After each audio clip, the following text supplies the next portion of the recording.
Everyone. Ganesh, can you hear me? Yes, sir. Okay, I hope all are doing well. And today we start with the next part of the unit 2.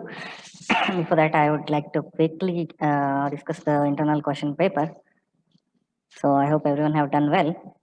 And also, 4 to 5 questions were direct, and 2 questions were asked on concepts based on concepts.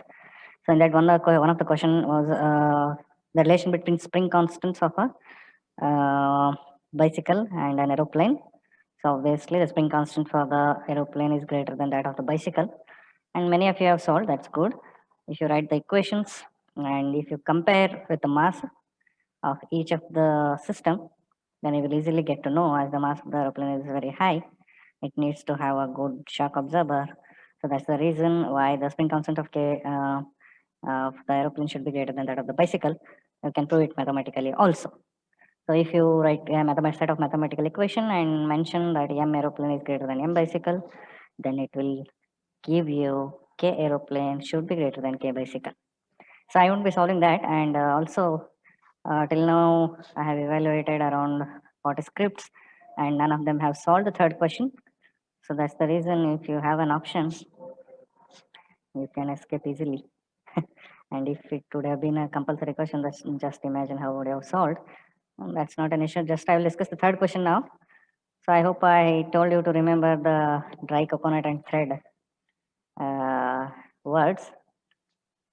So let us see quickly how we can solve the third main question. So this is a rough diagram I'm drawing for you to show the thread and coconut assembly, the system. Then, so I hope yesterday I had discussed with only one student, and I hope she don't mind discussing it again. Fine. So this is a connection lost.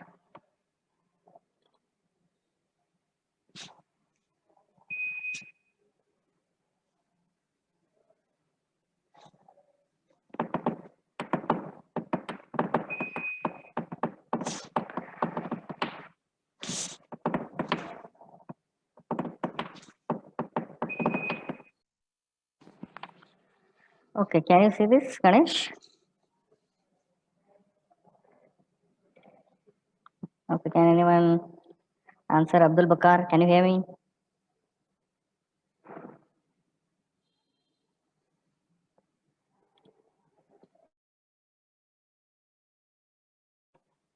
Hello, Ganesh, can you hear me? Yes, sir. Okay, that's fine. So there was a power interruption. We'll proceed again. So this is just a rough diagram. To have fun, I have drawn this. Okay, that looks similar. And the questions. Can anyone tell me the question? What was the first question? Mr. Ganesh, you have the question paper. Can you find it? Yes, sir. Just a minute. Okay.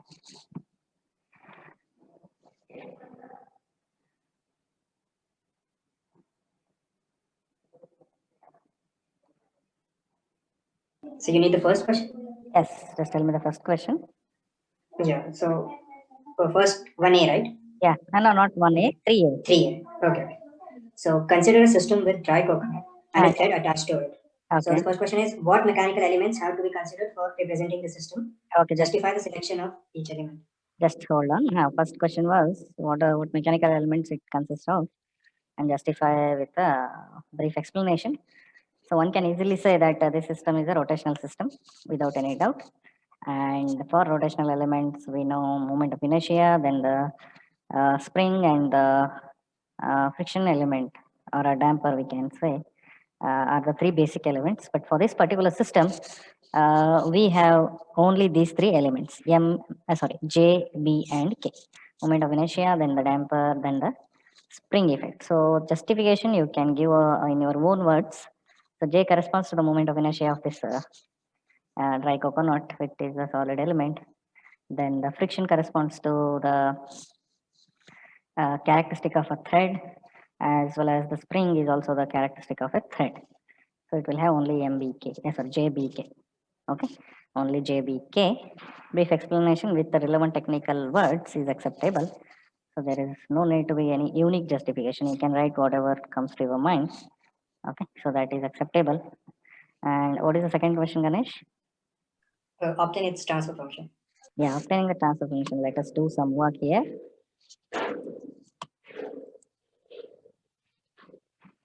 So anybody has any doubts can interrupt and ask.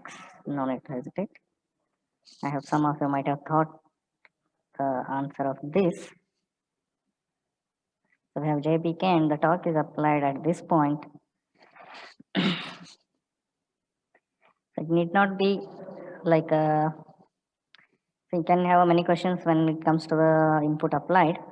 So you just imagine the system from this point onwards. Okay. So the user may be applying the input in different ways, but what comes as input to this system is definitely a rotating force that is nothing but torque.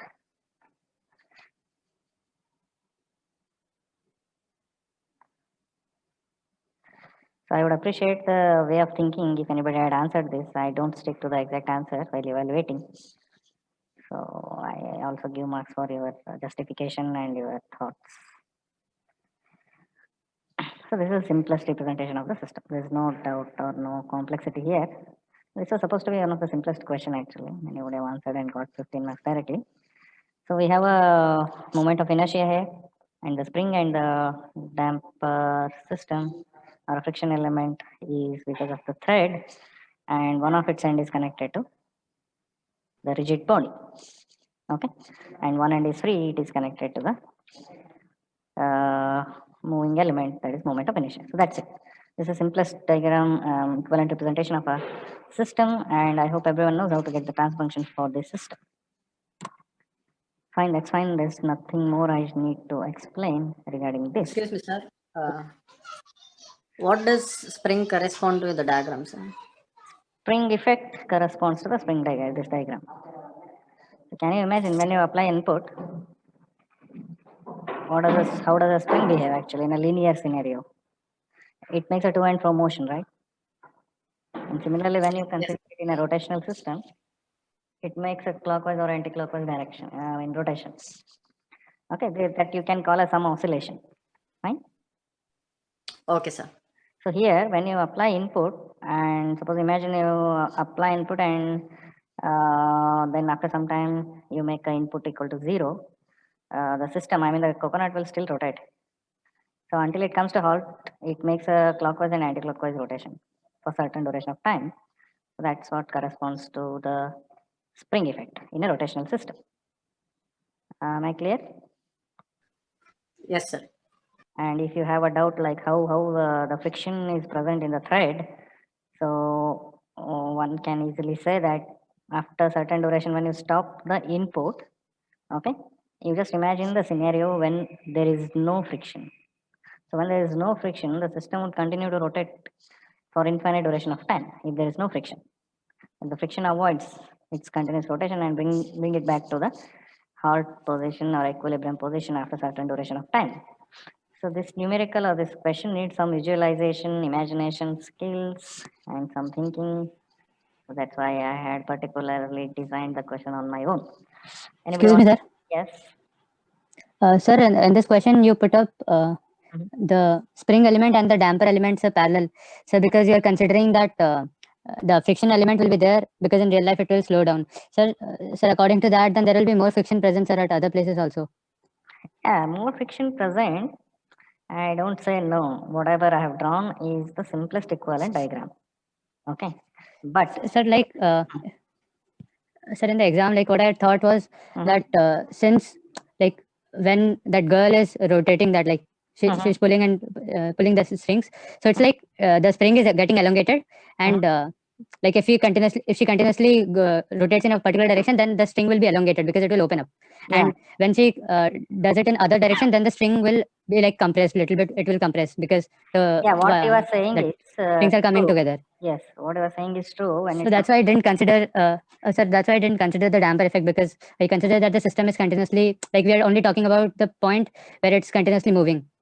Like, so Okay. No, like, no, no. will it be correct? No, no, I don't deny. Like, if you have attempted at least partially, I would definitely give a good marks. Don't worry about that. But what I'm trying to convince you is like, I want to know how much has been when has been gone to your brain from control system point of view. There will be definitely a damper effect, and whatever you said about the spring is true for linear case. I mean, sorry, not linear, translational case. See, just Sir, imagine. even in this part also, like the coconut Just mass, listen to sir, me a it will second. also experience a friction. Yes, sir, yes, sir. Yeah, it will Okay. experience a friction. And what I would say is just imagine the system only with a dry coconut and thread, and assume that you are not applying any input. So what I have asked is, I have asked you to model the system. Am I correct, Abhijit? Yes, sir. Correct. The system can be modeled only with its elements, not based on what input you are giving. That must be very clear. Okay.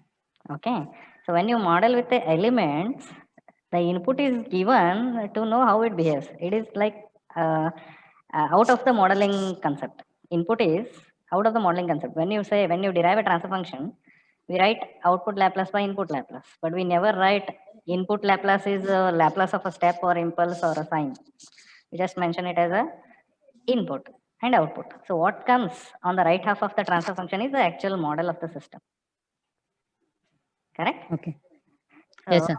uh, I purposely gave this video because many will get confused by the way input is applied, how to model, how to represent input.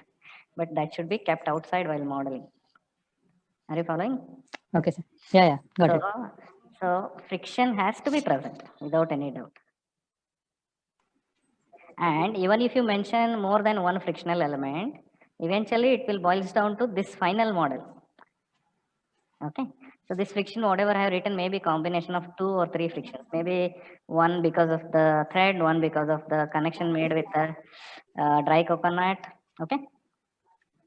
But Yes, sir. eventually it will boil down this final diagram like this. I hope I'm clear, Abhijit.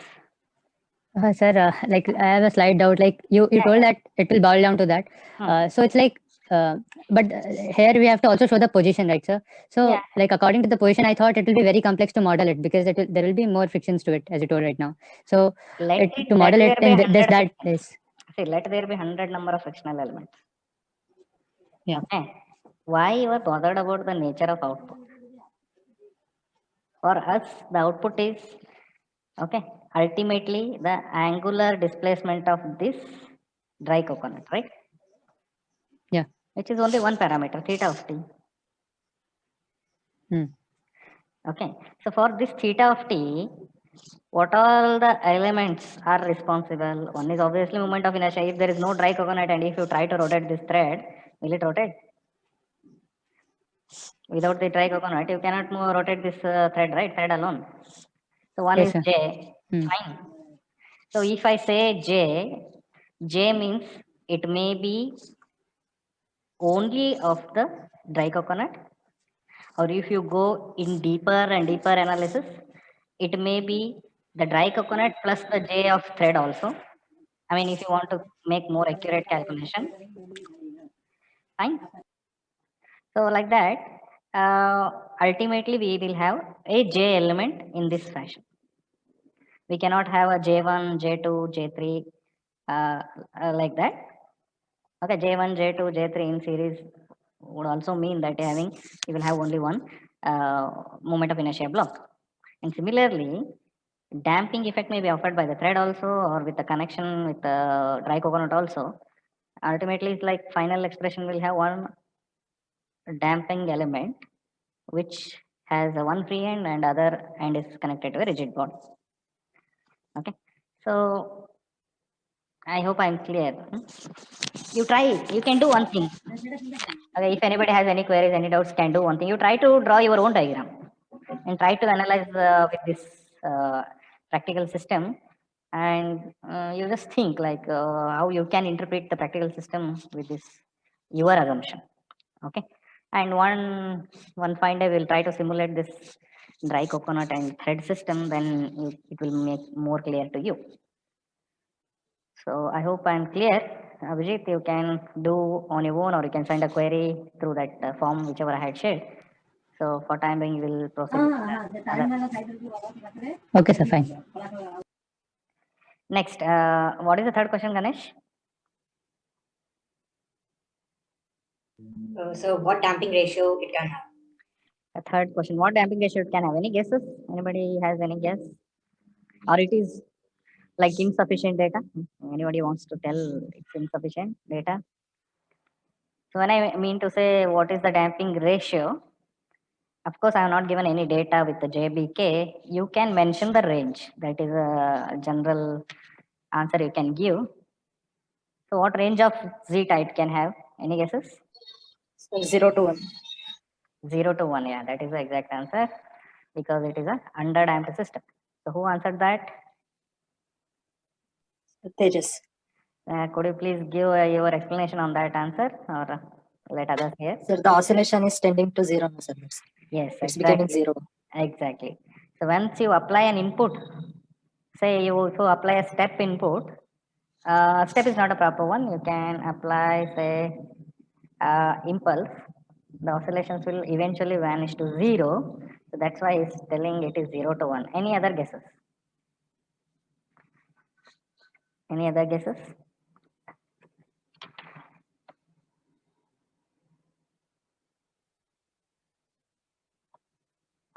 I want everyone to think.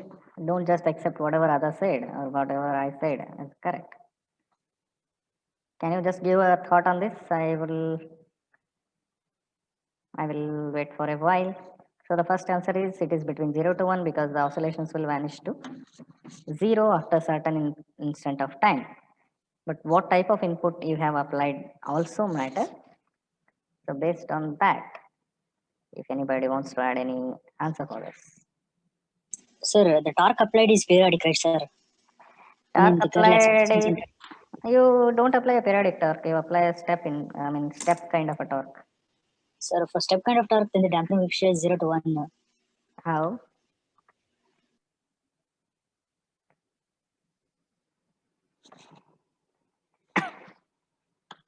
So once you expand or contract, the coconut will rotate for some time and then it will come to a stop. Then it will come to a stop position. Okay. So, So when you apply a step input, you are telling this is what happens, Mr. Lohit. yes, sir. Okay. How you can you interpret how a step torque can be applied in your own way? Sir, let's say initially the thread is twisted to a certain amount. Mm-hmm. So we expand it one and just leave it like that, sir. Okay. Okay. We allow for the spring to contract. We don't hold it like that, but just allow it to Mm-hmm. move to make it move freely, so that it can move freely. Okay. Okay. That is fine. So that is a different way of interpretation. That is good. Anybody else has any other answer? Like two more possibilities: zeta equal to 1, zeta greater than 1, though zeta equal to 0. Anybody wants to say zeta equal to 0? Yes, Abdul, you want to tell something? I was saying it depends on the kind of input you put. If you're constantly giving the same torque, then I think damping ratio will be 1.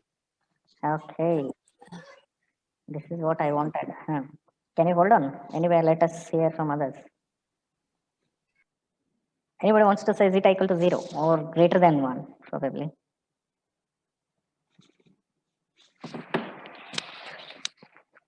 Okay, nobody wants to speak. It means you are not thought about it. But this is a very good example. Please don't ignore. This is where your control system actually begins. It's not like other subjects where you have a set of formula and you can derive and you can score 10 out of 10 or 30 out of 30. So this particular subject needs thinking. See, I'm teaching with the prospect of future, I have told already, not with the perspective of exam. Okay, what Abdul Bukhar said is wrong, but I appreciate his thinking. And see, the damping ratio of system will never depend on the type of input you applied. Are you following, Abdul? Yes, sir. Okay. So damping ratio is a characteristic property of the system. It's not character defined with respect to input. If you have a system with zeta equal to 0, it means it would behave as an undamped system for any kind of input. Don't look at the graph. Okay, by the graph we cannot interpret. Graph is only for Excuse me, a particular input. Yeah, Lohit. Sir, in case of damping, I mean, the total damping force depends on the speed of the system, right, sir? For example, in a linear translational system, we get B into dV by dt is equal to the damping force. Then the damping force is proportional to velocity. Then velocity is proportional to input, right, sir? Then the damping ratio or the damping factor should depend on the input, right, sir? In those See, cases. damping effect is different, damping factor is different. Okay. The damping effect is like just by visualizing you can say, oh, that is damping effect. Okay. But damping factor is we should subject the system to certain input, then only you can find. But what actual damping factor means is it defines the characteristic property of a system, given system, whether it is subjected to an input or no. Okay. Suppose if Okay, you sir. throw a ball on the floor, you can say it has a damping effect just by visualizing its motion. But there exists a damping factor for the ball also. It's a characteristic property of the ball. Fine. So if Yes, you sir. keep the ball at stationary position or holding in your hand, it does not mean that ball is a overdamped system. Okay, sir. Fine. Abdul, are you following? Yes, sir. So the damping factor do not depend on the input applied. It's a characteristic property of the system. Whereas damping effect is what you can in general say by looking at the by visualizing some behavior of a system. So the best example is you can consider a tennis ball. When you throw it on the floor, it will make certain motion, and you can say that it is making a damping effect in its motion.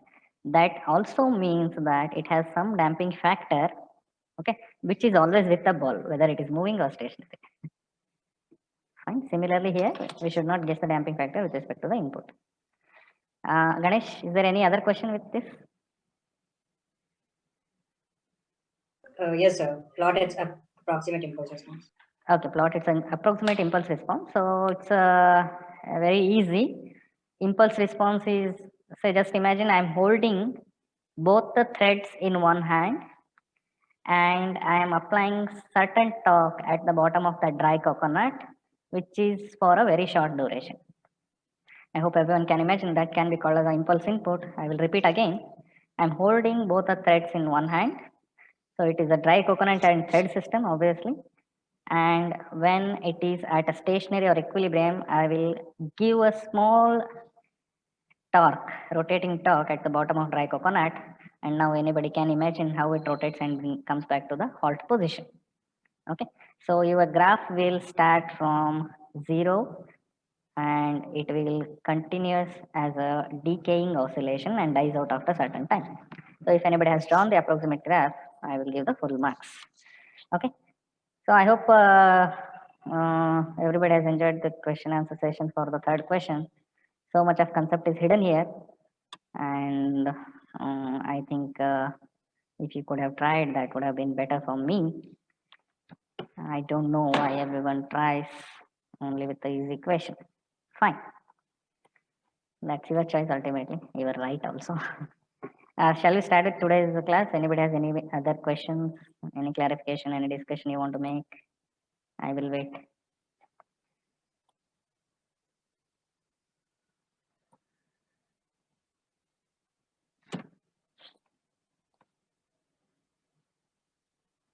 So next time I want you to answer the questions which are based on the concept. At least few of you can give a try, and I hope you next part of the discussion. So we have done the time domain analysis for 4 types of second order system in the previous class. One is undamped, critically damped, overdamped, and the last one is underdamped. We have done the derivations for the expression of output, C of t also for the 4 cases. Then once the time domain analysis for second order system is over, next is to define the time domain specifications. So as I said earlier, as a design engineer, one should give the specifications to the customer or to deal with a designer, we should deal in with the specific terminologies, which we call it as specifications. So let us look forward for the time domain specifications of second order system.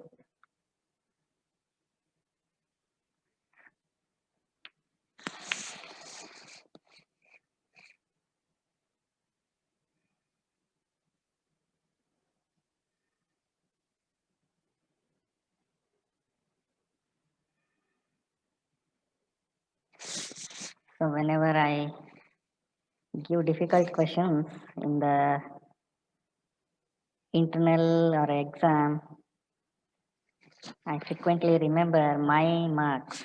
Like when I was doing BTech, my marks in control system for the first internal was 0 out of 30. I, I have kept that question paper somewhere. So that was one of the motivation to do me MTech in control system.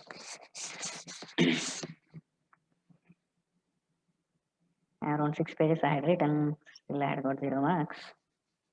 That was fun. Okay, so let us draw this diagram of of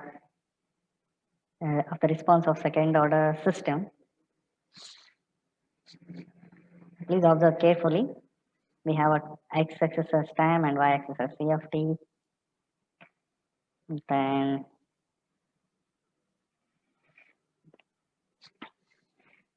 this is how it goes. So I had got 0. It does not mean that I could not remember anything, but what she taught and what our ma'am had asked was entirely different, and we were used to answer only what we had taught. So the questions given were, all 3 questions were like more or less like question number 3 only. So we had 3 questions and all of them were like, what elements will be present in a rear wheel of bicycle, draw its equivalent model, something like that. So totally out of box it was, but that was good. Okay, so I'll be drawing few things before explaining, so observe carefully.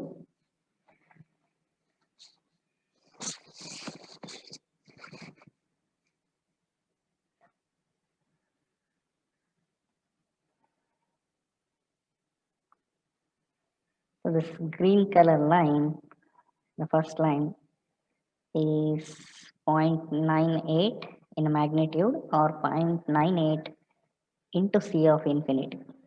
I'll explain those terminologies soon. And the second green line is of magnitude 1.02 or 1.02 into C of infinity. And this pink color line is unity in magnitude, or it is called C of infinity. C of t everyone knows, the output of the system. C of infinity is very simple, it is output at t equal to infinity. So these are the 3 important things on the y-axis we should remember. So this is essentially the underdamped response. The only reason of choosing the underdamped response is it contains the rich information of the system. So all other characteristics do not have every information, whereas the typical response is considered is of underdamped system. So it has a good information about the system behavior, also the time domain specifications. So first one is TP, we call it as peak time, TP. Second one is TR, or the rise time.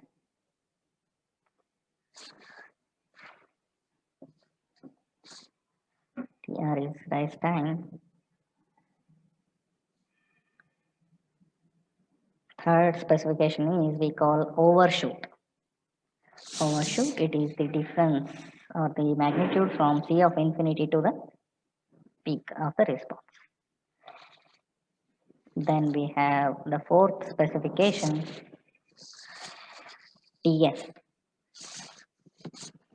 We have the fourth specification, TS.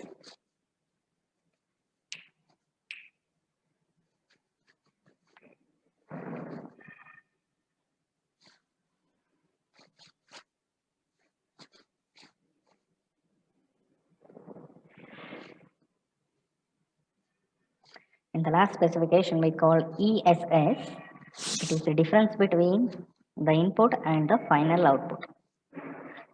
Okay, there is some difference, slight difference. We call it as ESS, which is means steady state error. Now we make two parts in the response. So the complete response is divided into two parts. First is transient state. So this part of the response is called as transient state, and this part of the state is called as steady state. Okay, steady state. And some textbooks consider the nature of the behavior before TS, which is settling time, before TS as the transient state, and after TS as steady state. Some textbooks tell it as before oscillations it is transient, after oscillations vanishes it is called steady state. Okay, so both way it is correct. At this particular point, after this particular point, I assume that the oscillations are vanishing. So I'll take this as a point to divide the graph into two parts, but we can also call before TS transient state, after TS steady state. I think I should have drawn this line on the TS itself. Just to avoid the confusion, I have drawn it separately. Okay, so just understand that before TS transit state, after TS steady state.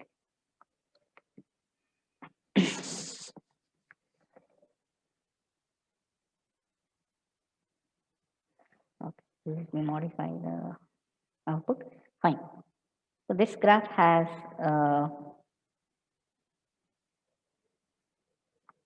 following time domain specifications.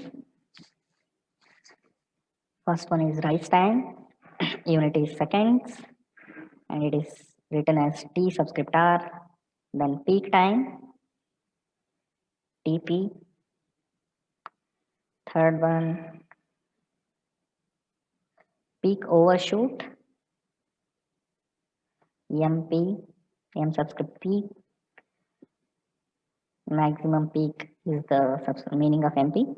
Then steady state error, ESS. And then the fifth one was settling time, TS. I missed it out. So 5 specifications total. So now let us derive the expression for rise time. It is very simple. And for today's class, we'll be doing only this, the derivation for rise time. So it has a definition which is called as approximated definition, which is accepted conventionally. So the approximated definition is time required for the step response to go from 0% to 100% of the final value. Okay. So this is called approximated definition because the actual definition we had defined previously is 10% to 90%. If you can recall, it was 10% to 90%. So here 100% of the final value means this is the final value, C of infinite. Okay. So after some time, this output will settle down at C of infinity, assuming no steady state error. We call it as a final value. So 100% of the final value is this point, and 0% of the final value is obviously this line. The time taken to reach from here to here is called as TR. So let us see.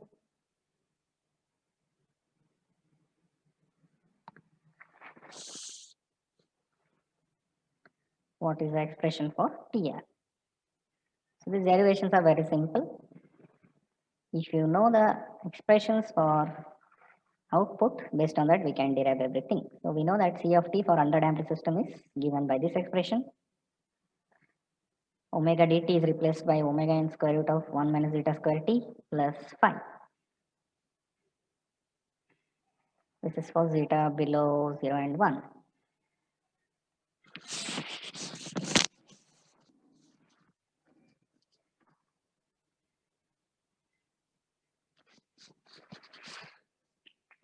So T equals to TR if C of t is 100% of the final value. I mean, when c of t is 100% of the final value. So for unit step, obviously the final value is 1 because our output will settle down at 1. Okay, please hold on a minute, second.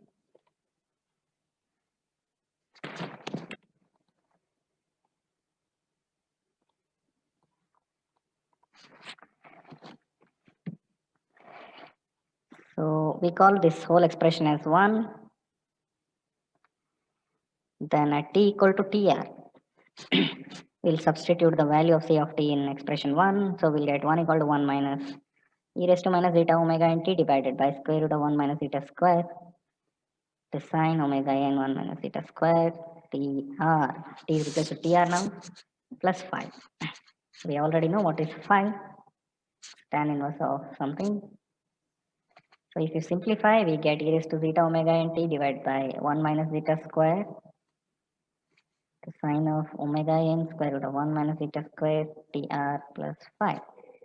So this 1 is taken on the other side, 1 minus 1 will become 0. Fine.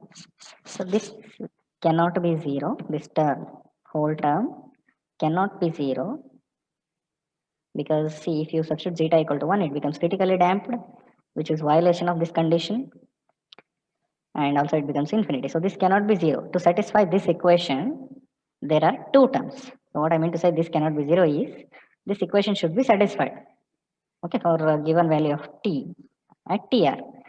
So for that reason, this cannot be a 0 because of the violation of condition, but this term can be 0.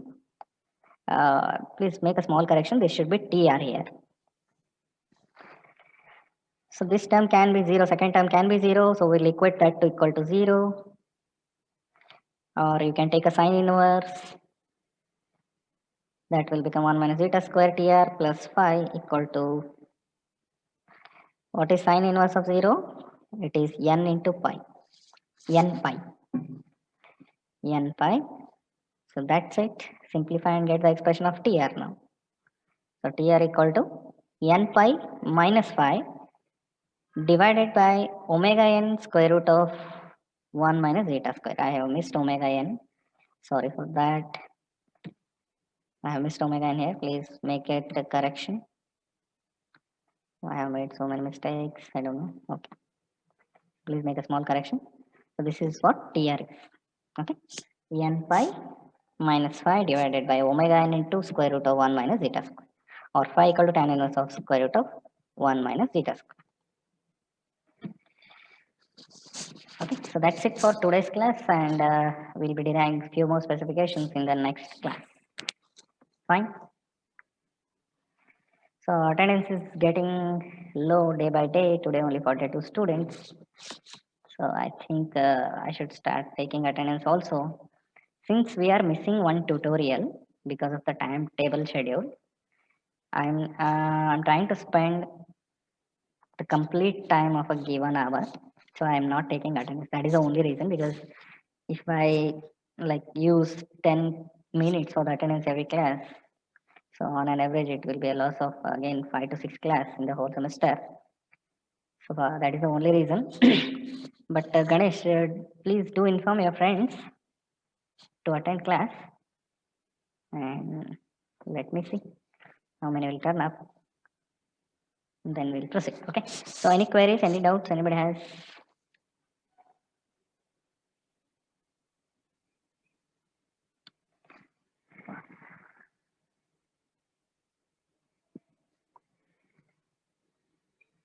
Any doubts you can ask?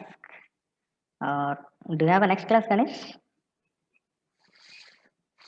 No, sir. Actually, we are supposed to have solar, but I think Shita sir is not taking it today. Okay. Okay, then I will stop here. Did you find the third numerical interesting? Anybody, any of you? Yes, sir. Yes, sir. It was interesting, right? Yes, sir. So similarly, one question will be definitely asked in the next internal also. So I hope now you are aware how to study the control system. So please make it a habit that parallel to the theoretical practice, the conceptual understanding or practical interpretation of everything is very much important in engineering. Okay, so then only new things can be invented. Otherwise, it's just a study of World War II syllabus and winding up the course. Okay, so whatever concept I'm teaching is, do you believe it's before World War One? These concepts were existing before World War One, and still every student learns this control system. All these things were invented mostly by Russians and German scientists. Then some of the US scientists too. Then there is major contribution in some filtering techniques by Indian scientists. That is actually advanced control theory. But all these concepts are like very much essential to create something new. That's what I want to highlight. Okay, thank you one and all. You can leave now. Thank you, sir. Okay, sir.